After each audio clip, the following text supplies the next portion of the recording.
कारण की आता पाडवा येणार आहे, म्हणजे 30 तारखेला पाडवा आहे. तर राज्यातल्या सर्व शेतकऱ्याला सांगितलं होतं की मागच्या अंदाज सांगितलं होतं फक्त विदर्भात पाऊस पडणार आहे.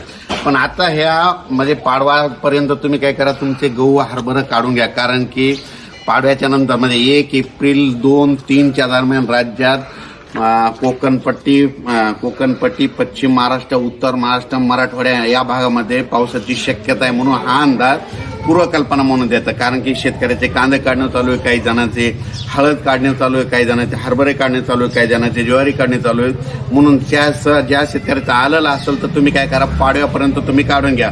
कारण की राज्यात पाडव्याच्या नंतर म्हणजे 2 दिवसांना 1 एप्रिल 2-3च्या दरम्यान राज्यात अवकाळी पाऊस आहे. मुंबईकरांना देखील पाऊस म्हणजे बघायला भेटणार आहे, पुणेकरांना देखील पावसाचा आनंद लुटायला भेटणार आहे. त्याच्यानंतर कोकणात देखील पाऊस येणार आहे. म्हणून कोकणातल्या देखील त्यांच्यासाठी एक अंदाज म्हणून लक्षात घ्यावा. पण राज्यात मात्र उत्तर महाराष्ट्र, पश्चिम महाराष्ट्र, कोकणपट्टी, मराठवाड्यात पावसाची शक्यता आहे.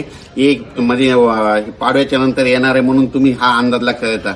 अचानक वातावरणाबद्दल जर लगेच एक मेसेज दिला जाईल. पण राज्यात मात्र मुंबईकराला मात्र गरमीपासून ह्या म्हणजे 1-2-3 तारखेला दिलासा भेटणार आहे. म्हणून हा अंदाज लक्षात येतात.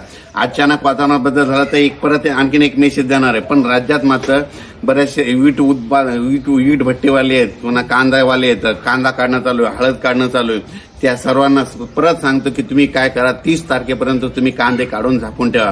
कारण की राज्यात मध्ये 4 विभागामध्ये अवकाळी पावसाची शक्यता आहे. म्हणून हा अंदाज लक्षात घ्यावा. धन्यवाद.